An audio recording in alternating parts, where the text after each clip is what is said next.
करे हो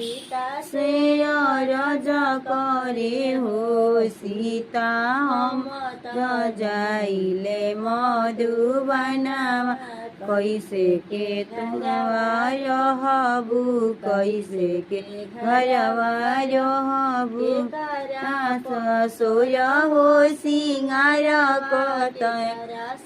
देखलाई बिहो देखलाई बिहो